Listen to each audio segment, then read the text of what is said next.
Howdy there. Welcome to Heathen Bitches. We're bitches and we're heathen and we like to bitch about things. Here with me today are two lovely individuals. They'll be the people who's here all the time. You don't know me. I don't know you. Why don't we talk about it? Hi, my name's Glade. I'm a Norse heathen. I've been doing this shit for a couple years now. But I do the smart good and I have opinions. Also, you can find me at YouTube, I guess. Everglades, Ergi. It's a thing. I put out something like once a month. The person that I'm going to force to introduce themselves next is my friend Fish. Go ahead, no. Fish. Hi, I'm Fishy. That's where that ends. That's where that ends. I'm an Anglo-Saxon Heathen reconstructionist, and I do not make content, but have thought about it, so here I am. I should also mention that I am a reconstructionist as well. Alright, well, with Safia Hale, mein friend. Mein Name is Sigrun. I'm not going to continue the Old English. Anyway, yeah, I am also an Anglo-Saxon heathen and reconstructionist. I dabble a bit in Roman polytheism as well because I hate myself. And today, we are introducing the Heathen Bitches, a new podcast about bitching endlessly about shit. Yeah, it's gonna be good. Heathen shit. Heathen shit. The topic of this episode, there is a topic, believe it or not. You may have thought that we were going to just keep rambling on an intro for 30 minutes, but it's not. There is a topic. The topic is sources. Something about them. Yeah, sources. You know, the thing that every heathen loves and adores. Sometimes a bit too much. You may be asking yourself, hey, I'm an eclectic. What do I need to worry about sources about? Well, I'm here to tell you that you're wrong, because you still need sources, right? Because these traditions come from somewhere, right? And then when you look at the sources, it's like, oh, well, I mean, I don't have to worry about reconstructing shit. Well, get fucked, idiot, because guess what? The people who write these sources or translate the shit, they don't do it all that good all the time. And then you gotta deal with their bullshit, too. We made it 3 minutes before a get fucked idiot. Yeah, we did. And you know what? There's gonna be plenty more where that came from. Also, you heard it here first. Eclecticism is wrong. I didn't say that. Wait, no, don't do that. Your Fishy, praxis Fishy, is not valid. I am afraid to tell you that, folks. Your praxis has This is not the official opinion of the Heathen Bitches. Don't tell me what my official opinion is. This is not the official opinion of 2/3 of the Heathen Bitches. You gotta figure out which third it is. Yeah, I think it's been made pretty clear. Alright, well, we have already earned our first cancellation. We are really on track. We should probably like discuss a single source first and then see where that goes. You know what I mean? Jelly bean? Yeah, just a little bit. So, basically speaking to those in the audience, the 5 people who have unfortunately clicked on this, we are going to start today discussing, well, sources. Specifically, we're going to focus first on primary sources, both stuff that pretty much every heathen probably knows, as well as some more obscure things that might affect some of the smaller groups, like, say, maybe a little bit of Anglo-Saxon heathenry. And then after that, we will move on to such topics as, our favorite secondary sources, modern authors who suck, as well as academic works that do a lot of the legwork for us, thank the fucking gods, but who also kinda suck. Why do you say Anglo-Saxon heathens is such a small thing? What is that? Well, if you have no idea, there is more. No, we're not gonna go into that. That's dumb. That's just too dumb. If you're listening to this, you probably know. And if you don't, please. Please, just meet someone. So, I guess we should actually say, yeah, there's not a lot of Anglo-Saxon heathens out there. Why? How many sources do y'all have? Like, actually? None. Like, none? No, I'm lying. Yeah, there's not a whole lot of literary sources for Anglo-Saxon heathenry. We're not as bad off as, say, some continental groups, but still not great. We don't have, like, a big book of myths or anything. which is probably what we're going to talk about first, since that is kind of baby heathen everything. You got your two big Norse texts from the silly little islanders who decided that going to a blasted cold island in the middle of the ocean was a totally smart move. Which it was. Extremely, extremely intelligent. Very based. Yeah, we're going to start with that most sacrosanct and definitely blessed and not at all weird little trollops of books, the Poetic and Prose Eddas. Yeah, Because, so like, yeah, pretty much every heathen knows them. And if you don't, You probably what? should. yeah, you should. Poetic Edda it's got some translations. It's pretty good. The Prose Edda, we don't have any translations for. Definitely None? has never been a translation of the Prose Edda. Nope. Everyone who wants to read it has to go through 10 years of Old Norse. Just kidding, there's not a whole bunch of translations for it, of course. Am I right that there isn't technically a complete English translation? Yes, that is true. Correct, yeah, It's in the works. yeah, it's in the works, but most translations tend to cut out portions of it, mostly like inexplicably like the parts that are more explicitly a manual for poetry, because well, to Well, anyone poetry sucks. fuck you. Anyway, so to anyone who might not know, the Prose Edda was written by one Snorri Sturluson, who was an Icelandic politician, poet, historian, and asshole, who at one point decided, we're losing all the cool poetry. That kind of sucks ass. I'm going to write a manual so people can know how to do the poetry again. This sucks ass to not have all this cool ass poetry. And so he wrote the Prose Edda. Though, for the most part, most people think of the Prose Edda as being, just a book of myths. But the reason why all those myths are written down was to serve as like examples and inspirations of sort for young poets who wish to do poetry. Like they give examples of stories that were in Snorri's mind at least commonly told as poetic subjects. It wasn't to be like, hey, heathens, here's your source material. Yeah, that was completely not his intention. He was a very good Christian boy. Pray to his Jesus every night. Yeah. And even then, it's worth noting that by the time that Snorri got around to hearing these stories and writing them down, they'd already kind of lost their religious value and were more cultural at that time. It was way past Christianization. So, how much the stories have actually changed before it even got to Snorri, we don't know. And They invented Loki whole cloth. That's true. Very true. That's factual. Very true. And that is cancellation number 2. Don't mind if I do. By 10 minutes, we've been canceled twice. Alright, listen. All Jotun are bad. Anglo-Saxon Heathenry is just Norse Heathenry with funny words. That's at least 2 more. Well, we have Fishy. pretty well laid out the rest of this. Fishy, you've gotten ahead of yourself and started talking about the whole rest of the season. Holy shit. You can't see it, but my hand is shaking right now. It is physically twitching with how much anger I have for you, Fishy. Good spoiler alert. Yeah, those are the next 2 topics. Yeah, so then you've got the Poetic Edda, which does have complete English translations. It's got a couple of them. And there's one that people like because it's very accessible. The language in it is fairly unacademic, kind of modern. And that's Crawford's translation of the Poetic Edda, which is, it's something. Yeah. Crawford's got some issues as a translator in that while there's some stuff that, there's like speculation, but there's legitimate issues that we can actually talk about, like he's just a linguist. He likes to brand himself as an Old Norse specialist. He leaves out a lot of the time that he's a language specialist.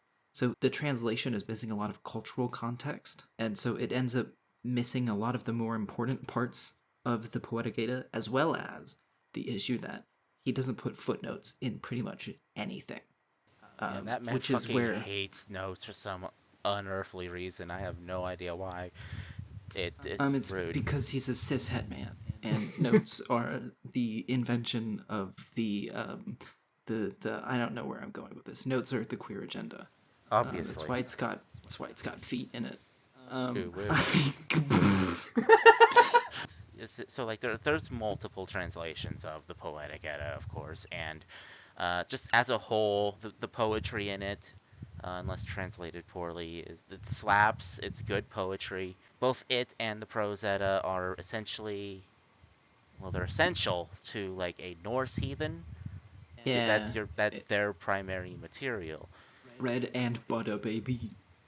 That there's one more sort of major source material, that's one more literary source material for Norse heathens, or for just general heathens in general, because we all kind of crib Well, each before we get there, really quick, we should say the translation of the Poetic Edda that I think we all prefer is the Larrington translation. Larrington, good. Yeah, The revised Larrington, not the original. yeah. So like, it's a good translation. It's a bit more dense, but also massive amounts of footnotes that explain the cultural context to things that makes reading a translation worth it, because otherwise you just kind of miss a lot of shit without them. Well, Crawford's goal with like his writing is to be like, all right, well, a lot of these don't have like a super accessible language to them, so I'm just gonna write them in the most accessible English I can and call it a day. So that's like a very beginner friendly kind of thing. But once you get like more into the style of writing, then he's probably not gonna be your go-to. I would probably argue a little bit that the fact that he does not include notes, and like even more that he doesn't include notes when he's making some pretty stark changes to some of the lines. Like there's moments where he really fundamentally alters how lines are going from the Old Norse into his own sort of free verse, that not having notes really does cheapen the experience. This is a man who should be scholarly. Like this is a complete this is a somewhat of a side opinion, but it's a bit That's what this podcast is for. Give the side opinion. okay. You know what? It's a bit fucking embarrassing that a Ooh. scholar on Old Norse language is not including any notes of his own research in his work that he publishes for money. People are paying him for essentially a product that, while technically complete, lacks a lot of the things that would make understanding the complete material even more possible. Like if you like, it's bad form, man. The Get lack of notes make it kind of self-defeating in like what he's trying to do. fucked. Idiot. Crawford, add Um, notes. God damn it. So yeah, I wouldn't recommend Crawford as a basic translation for beginners, because it's while the language itself is more accessible, the lack of notes makes it really not that great. Larrington's translation is much better. She puts all the notes in there, and like, if even if the text is denser, using the notes makes it so much more available to you to understand what's going on. All three of the things we're mentioning, pretty much every heathen kind of has to look at one point or another. It's just something that we kind of got to do. This third source is known in the original language. It was written in Latin as the Gesta Danorum, but most people call it like either the Deeds of the Danes or the History of the Danes. It is by a Danish man, as one would probably guess from the focus on Danes, Saxo Grammaticus. Saxo. Hey, Saxo. Incel Grammaticus. Saxo is notoriously respectful of women, I'll have you know. Yes, yeah, he is extremely. He slurps that respect women juice so hard, it turns around into even more rampant misogyny. Yeah. He's what a dickwad. Anybody got good Saxo quotes? We probably should have had good Saxo quotes. Man, you would have That there's one time not he any. said, based on what? Fishy, god damn it. I mean, we could probably bring up the time where he looked at Frigg and was like, oh yeah, Frigg, Odin's wife. She was such a cheating whore that when she was gone, when she was exiled, all the people cheered for Odin was free of that shrew. That's just barely a paraphrase. That's pretty much what he fucking wrote. But even besides that, the weird bits of medieval authors being incredibly weird-brained about women, Saxo is a very good source in a lot of ways. Not least of which in that it offers alternate versions of certain myths that I know a lot of Norse heathens really fucking cling to, such as the death of Balder. There's a Death of Balder story that's older than the Edda one and doesn't involve Loki at all. There's zero Loki. In fact, there's barely any Loki in the history of the Danes.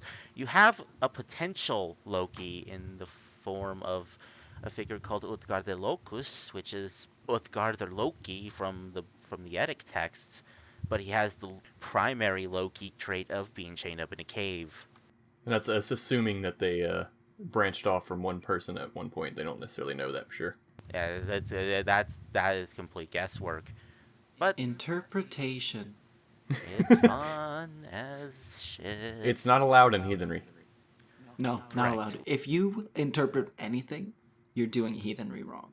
If you have an experience with the gods and you interpret something, honestly, you should stop calling yourself heathen. I'm being facetious. Please don't take me seriously. The title of this podcast should have been "Don't Take This Seriously." Just sarcasm for however long. Yeah. Endless sarcasm. Well, that would just be the subtitle. You know, heathen bitches. Please don't take this seriously. Great. Anyway, so yeah, that is the history of the Danes by Saxo Grammaticus. That would be the third of the three super primary things that every heathen knows. And it contains a lot of our information about hell too, doesn't it? Oh yes, it has has an entire portion of it where, I can't remember the fucking name of the king. But anyway, this king, Hatting goes. He's like chilling around, and then a figure whom Saxo calls Proserpina after the Roman goddess, but it's probably not Proserpina, that's just the classicism, shows up and literally drags him into the underworld and shows him the sights. It's a lot more detailed, honestly, than the story depiction, which is just, this is a bad, cold place, it sucks. You could say he had a very different experience than Snorri did. Or you could not say that. Yeah, I suppose. Probably not. Let's start talking about some secondary sources, because that's where we can rant. That's where we can really rant. That is a very good ranting position, yeah. There's a lot more, like, primary sources, of course, and if you're getting into the Anglo-Saxon tradition, we have not many, but a lot of very cool poems, but we'll probably talk about that another time. For now... Like Bede, some leech books, and... The leech books, beautiful Beowulf, and just... a dictionary. The dictionary. The Bosworth-Taller dictionary, which I guess is technically a secondary source. But, you know... Don't take this away from me. Get your sources straight. You know, I should have prepared with all the things that everyone else has done for Norse heathenry. Why can't y'all just, get on the game? You talking about, like, us or, like, Ash in general? You too. It would apply either way. I could extend it to Ash in general, but I feel like that's just not necessarily the right thing to do. Yeah. Maybe bad faith. So I'm gonna start secondary sources, because there's this one motherfucker who is constantly cited. He's got 3 different fucking names, and oh my God. he's a straight up Nazi, but he's like one of the most prolific writers on the runes that exist. His name's Edred Thorson, also goes by Stephen Flowers, also goes by a third name that, please, one of you two remember. Darvin E. Dent. It is his Mazdan name. It is for his weird Zoroastrian magic shit. I don't know. I really don't know. This man is an accredited academic in runology. He's just also a complete nutter. Yeah, so he's formally associated with the AFA. Legally, have to say formally. Although, how much he's not tied to the FA, pretty unclear. That's pretty clear, to be honest. He's an AFA nut. He writes a lot of stupid shit in his book. His most prolific book is probably Futhark. Which is like Thorson, the worst. Which is the worst. It's a bunch of made up shit about runes. It's some generally pretty bad information about rune magic. It includes some bastardization of Galder. And of course, everybody's favorite, that lovely, lovely, juicy rune yoga. I love getting up in the morning and standing in the Sowilo position to greet the sun as it passes over my skin. Man, if this were not an audio format, I would have that one face just flashing. I bet you would. But yeah, Thorson sucks. He also argues, as more showing of his sucky opinions, Thorson argues that the swastika is a symbol that we should reclaim as heathens, and that it's a symbol that's capable of reclamation, which is, like, so dumb. But then you realize he doesn't ever say he's a Nazi, but a lot of the stuff he says is really, like, Nazi adjacent, if not full-on It's Nazi. pretty fashy. I had a It's quote pretty from it that I fashy. posted like not that long ago. So it makes sense when you look at him. Don't use his book. You're just gonna get really confused, and you'll have a lot of pickups that you don't. Hang-ups? Habits? It's rabbit season? You're gonna get a whole bunch of shit that's not, what you're looking for. Stuck in your brain hole. Yeah, one of the intros to Futhark is the line, "Too long has the Westerner suffered bearing the cross of alien fruits. They have had their chance and failed time and again in their impotent effort to satisfy the depths of the Indo-European soul." I could Sounds pull like up my copy fucking- and find something worse, but I'm sure there is I don't worse, but want that's to. the first thing I saw, and then I stopped reading. it's bad. Do not read. Although, to Thorson's credit, this is the one thing I'll ever give him credit for. He doesn't attribute Perthro as the womb rune. So, at least He passes the he's Perthro not- test. He passes the He Perthro test. barely passes the Perthro test. He got some shit He got there. lucky. He got some shit there, but at least it's not the pussy rune. We avoided the pussy rune. To be clear, the pussy rune thing is not as bad as the Nazi shit. The Nazi shit is much worse than the pussy rune Oh, thing. 100%. But it's also But the not pussy as rune funny. thing is it's a personal, like, ugh. It's like a bullet to my heart whenever I see that written in a book. He had posted a picture in like the beginning of Futhark of the Futhork, the Anglo-Saxon Futhork, and it's strange because they're weird versions of them, where like Ethel, which is You look like an exactly the Ethel. same. Thanks. Exactly the same as Othala, is drawn with like a weird circle and like legs, like a stick figure. And there's another rune that it doesn't look like any one that I've seen that's like AR but with wings, that I think is supposed to be Quaorth, but I've never seen it drawn like that, and I don't know where he's getting it. Imagine abusing poor little R like that. How dare you I with your can't. proper English or Old English pronunciation? Dude, okay, there's no fucking such a thing. It's all fucking gibberish. Anyway, so yeah, New person. that is fucking Edred, Darbin, Flower, Thorson, fuck. There's others, if we stick within the realm of, like, modern heathen writers. I think it's important to clarify that a lot of what Thorson actually like writes is just UPG on paper Yeah. that he backs up with a PhD. Like there's no backing to it whatsoever. He has a PhD, and so his UPG is scholarly, clearly. Obviously, Oh. 'cause that's definitely how it works. I really hope he has a PhD in rune yoga. I know that's not what his PhD is, but I would love it if his only, like, doctoral accreditation was that he's really good at twisting his body into a Fehu. Anyway, we are moving on to ragging at the troth, because the trove writes shit. Well, it's not even the Be truth, dumb. it's just the stuff, it's published through them, yeah? It's the stuff published by people affiliated with them. Okay. There's a few things that their people have done. This section's more of a drag on just heathen intro books in general. They're all kind of trash. There's not a good one. There's zero good ones, but people love to buy them, so we're going to rag on them. The one that we're mostly thinking of right now, I think we're mostly thinking of, is one that is called A Practical Heathen's Guide to Asatru, and it's a thing. It's someone named fuck. Patricia LaFayville. You did it far better than I would do it. How are you going to say her name? Probably another variant of La Falafel. Yeah, so listen, there's the falafel lady, right? And she writes this book and it's pretty bad. It's arguably the worst beginner book I've ever read. Um Sadly, it's not for me. I've seen worse, but it's still not great.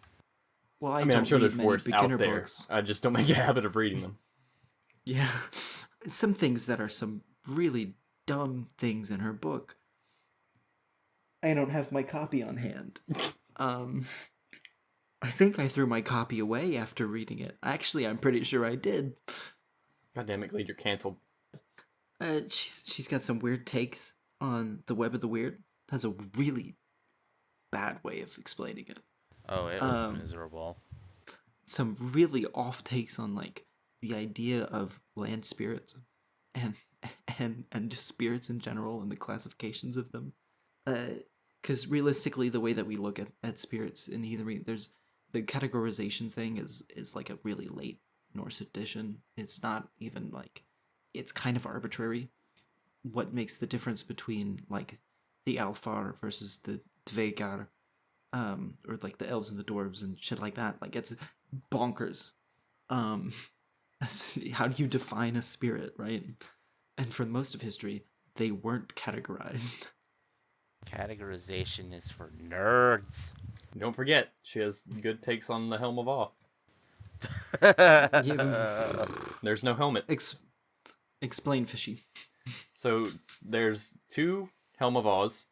There's the one mentioned in the sagas, which is with Sigurd, I believe. Yeah, it is. In the I think it's directly mentioned in the Volsung saga, or like one of the treasures that Sigurd picks up.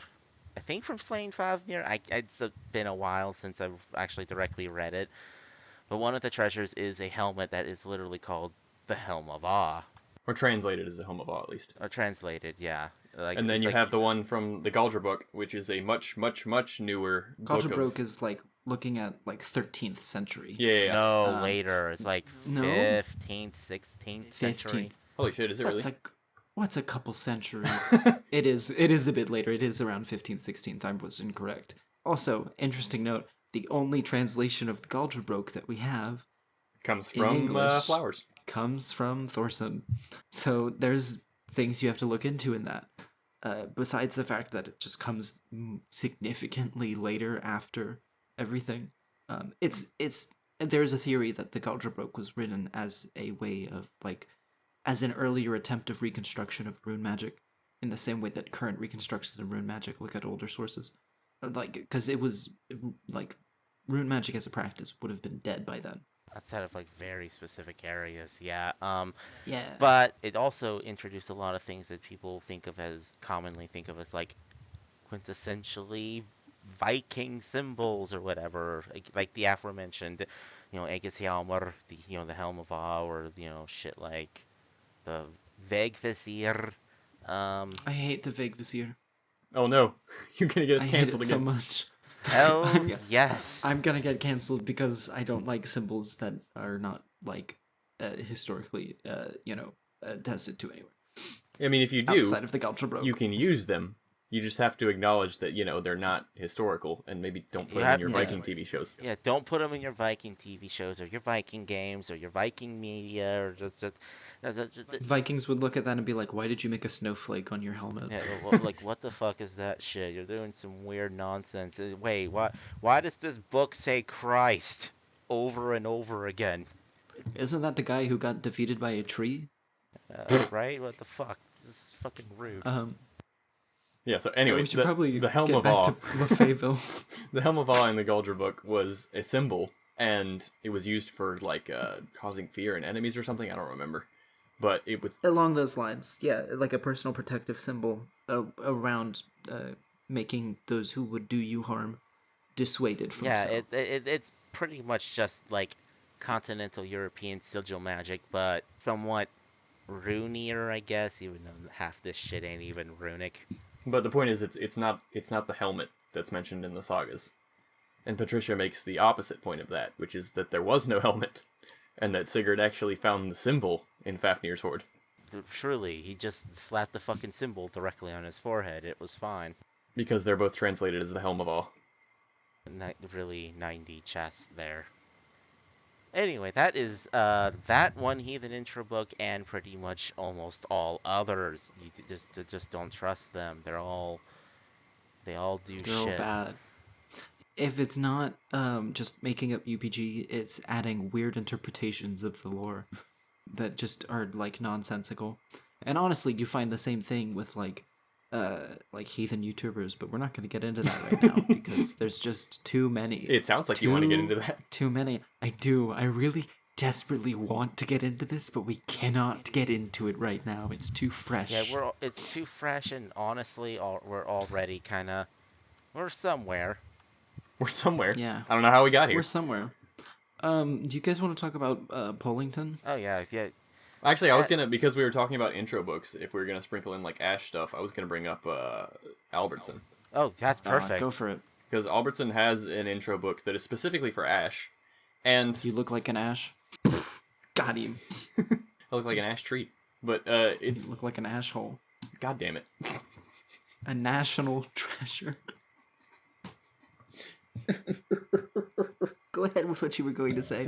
Anyway, so on the topic of introduction books to heathen Yeah, Albertson. stuff, we have, for us Anglo-Saxons, a guy who had done stuff.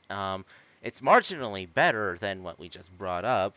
I was gonna say, it's, as far as the bar for intro books go, it's surprisingly high, but that doesn't mean it's like great. Yo, I just won the lottery. There was a piece of coconut in my coconut LaCroix. Oh We shit. are not cutting that. We're not cutting that. I won. I'm hoping that's coconut and not like something that fell in the can while they were fucking sealing it. Okay, sorry. Intro books. Albertson. Take 2. Yeah, it's travels through Middle Earth, the path of a Saxon pagan. Because he likes to do this thing where he shortens Anglo-Saxon pagan to just Saxon pagan, but that becomes a little bit confusing when there's old Saxon pagans who are like continental. So most people don't do that. Yeah, it's just his weird thing. He has a few books, actually. The other book that tends to exist a lot and is actually still in print, well, at least one version of it is in print, is... His intro book is only on ebook right now. Yeah, which is rude. But, yeah, the other book is his book on magic, originally known as Weird Working, but ultimately is mostly known by its current publication name, A Handbook of Saxon Sorcery and Magic, which is, well, as it says on the tin, it's Anglo-Saxon magic stuff, and it's, again, the bar is a lot higher than what you get from the more common Norse stuff, but that's still not saying so much. Like, it's a good book. I recommend at least 75-80% of it. It's good for, like, even if you're not an Anglo-Saxon heathen, interpretations of the runes, because he puts them back in their cultural context, as opposed to just, like, giving you the meanings. Which is good for, like, Elder Futhark, because a lot of Elder Futhark meanings are just backported from the Futhark. And I like the book, genuinely, but there are some issues where it's like, there'll be moments where Albertson discusses like methods of runic divination, I think is one of the things that's in that book. And it's like, that's all UPG. Yeah. And it's not addressed. Like, it may be addressed that, you know, there's multiple styles that modern practitioners use, but it's not addressed that this is a modern conception. Yeah. He also has some weird takes on, like, caffeine, if I remember right. Oh, he is, like, severely, like, anti any sort of substance, claiming that anything from, like, you know, actual drugs and shit to fucking caffeine inhibits your ability to do magic. If you were Which to... is hard to reconcile when we find things like cannabis seeds inside temples. Cannabis, yeah, you think henbane. magic you think magic users weren't, like, eating all kinds of mushrooms back in the day? Like those motherfuckers were god's damn high as a goddamn kite, and if you're trying to argue otherwise, don't. I'm so sorry, Bjorn. I cannot help you right now. I need to go into the woods and find more mushroom with the kind of the speckles before I can help you at all. Because If I don't have my mushroom, I am not happy. And when I'm not happy, you do not want to see my magic. It is not a happy magic. No, no, no, Bjorn. You won't like that. What accent was that? I don't fucking know. It was something. We did it. It happened, Yeah. and we are leaving it in. If someone Are we gets... leaving that in? I hope so. Like, I do these bits and I'm like, I don't know if this is tonally appropriate at the moment. Yeah, There is no tone. I mean, Fair enough. I don't think that matches any real world accent. I think we're fine. It was bad enough that it can't offend anybody in particular. Yeah. It's bad enough that it can offend everyone. And that's my goal. That was Glade's I want American all accent. of you. Yeah, that was my attempt at doing a Florida accent. I've never been to Florida. I don't understand the place. Obviously. Yeah. That's why my picture is definitely not an alligator. I was gonna say, going back to Albertson's weird takes, as far as his intro book goes, is he lays out some like gods that you can worship as an Anglo-Saxon heathen. Not that you're like limited to Anglo-Saxon gods, but he does this thing that a lot of people do, and that a lot of people complain about, and that's he hard imports gods from Norse without saying like, hey, this very well may not have been a thing in history. We will go on to this sort of topic later down the road in the life of this show. Oh yeah, we But could do a whole episode on that. Yeah, but suffice to say, that is probably one of the spicier things that is found in Anglo-Saxon spaces. Nobody agrees on it. It is Everything's either pain. too Norse or not Norse enough. Hell yeah. Also, having read that book, he has some weird takes on like how to like form a group, because I think, if I'm not mistaken, he was one of the early adopters of Anglo-Saxon heathenry outside of like theodism, but his method of forming group is like vaguely theodish in that he recommends that you like have a leader of the group that everyone makes oaths to, and only that leader can release you from the oath if you ever want to leave, which is no bueno. Big red flag. So on the topic of Anglo-Saxon authors, Sigrun, Yeah. you wanted to bring in Pollington too. Yep, good old Stephen Pollington of so many books fame. From simple ones like the often recommended, at least in the circles I'm in, Rudiments of Rune Lore, a quick little sample thing of like lectures and stuff that he did or something like that. I recommend this book. I love recommending this book. I can't wait to hear what 6 complaints about this book are. I was about to say that's always my go-to for rune books. Is like, It's like stay away from Thorson and just read Pollington. Yeah, it's quick, it's simple, it got the basics down, like the basic history, like the rune poems, it's got all of that, and it's just, in terms of books, it's also pretty cheap. It's a very good book. I definitely recommend it. Very few of Pollington's books are going to be as cheap unless you're ordering directly from the publisher, and even then, still not as cheap as this nice thin little booklet book thing.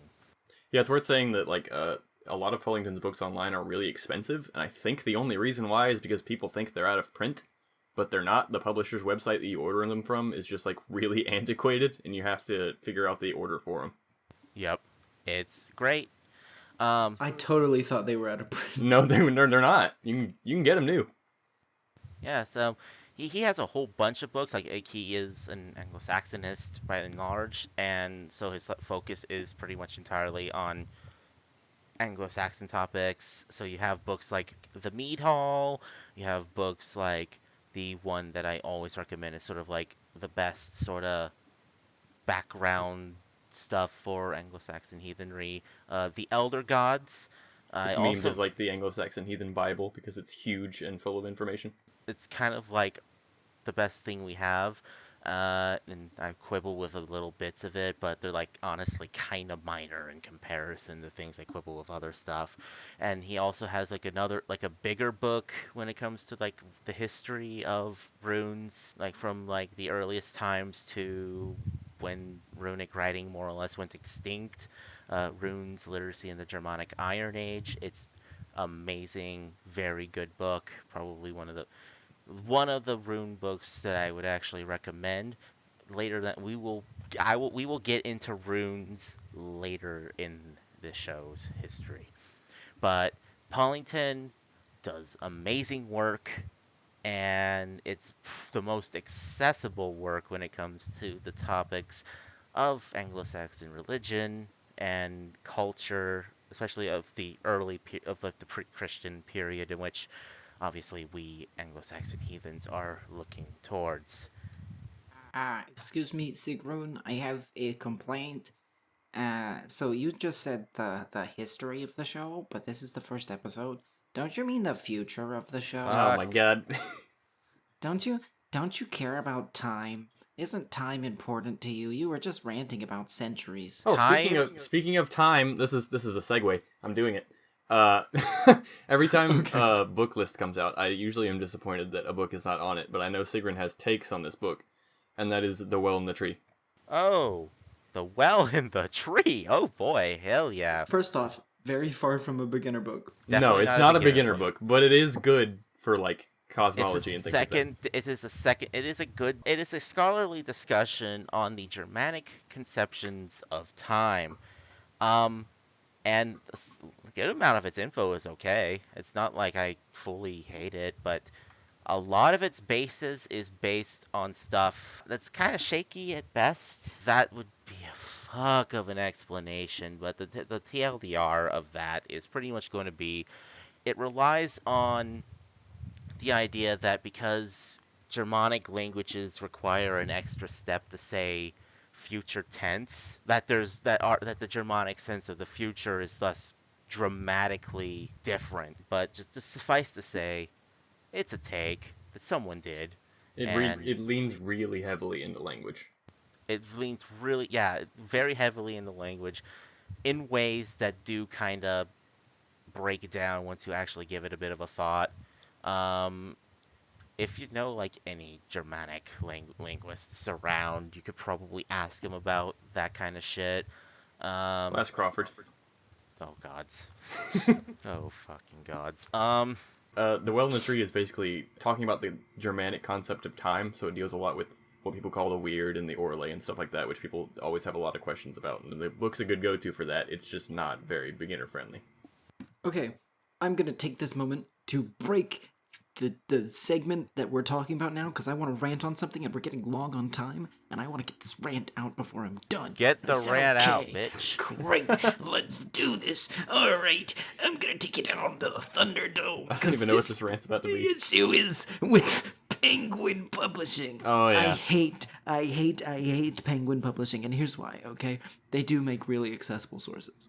It's great. It's actually, like, their books, you can read them, you don't have to know you don't have to know much about the sagas to understand what they're writing in the books.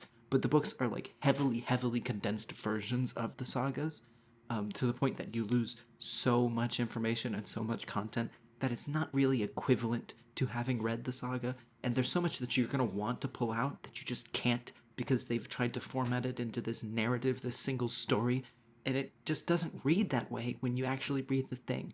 It's not the same. And they like to market it as the same. And they like to market it as, oh, here are the tales of the Norse peoples. Look at how fascinating their culture was. And then it's not. It's just not the thing.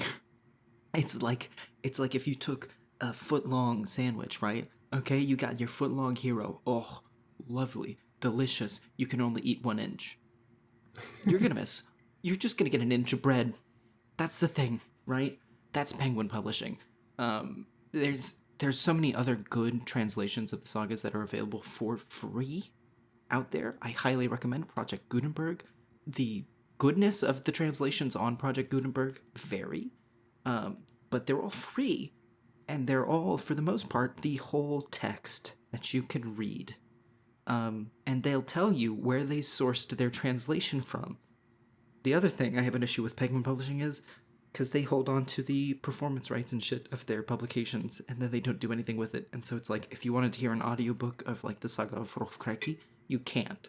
It doesn't exist, and no one can make it exist as far as, like, the Penguin publication translation, because it's their translation. And, you know what, fuck it, right? It's their copyright. But at the same time, if you're going to try and make an accessible source, don't do nothing with it, you bastards. Go off. Hell yeah. That's what I'm talking about. There aren't any even penguins in the book. Penguins are in the south. You're holding that rant in for a while. It's not even a big rant. It's just, oh, you make me so angry, Penguin Publishing. You make me so angry. You charge so much for such a tiny book. Your Saga of Hrolfkraki is so thin, I could fit it between the space between my pinky finger and my, what's the other finger? The ring finger on my right hand. I just realized, yeah, that's the finger. But you have such a thin book, and you charge such a high price for it, and you leave out all the good information, and you water down your translation to try and make it fit some narrative that you end up just purporting to sell a story and actually just selling the essence of a story in the same way that this coconut LaCroix that I've been drinking this entire time is simply the essence of coconut and not actually delicious coconut flavor. There's going to be several people who listen to that and go, what the hell am I listening to? Yeah, so this is heathenry. Beautiful. This is beautiful. I love it so much. It's good energy. So I'm Glade. Hi. That's peak. Hi, I'm that's Fishy. Peak Glade. Thanks, Fishy. That's peak Glade energy, and I hate that that's what it is, but it is. And so if you enjoy that, come listen to the podcast more. If you don't. Well, keep listening to the podcast. That's probably Bump them viewer numbers up. Thank you all so much for listening. That's it for our episode. Thank you so much for listening to the Heathen Bitches. You may be like, oh, but I want so much more. Why have you only given me such a tiny bit of this little thing? You've only been talking about a little bit of the sources. Well, we wouldn't have much of a podcast if we talked all about it in the first episode. So, thank you so much for stopping by.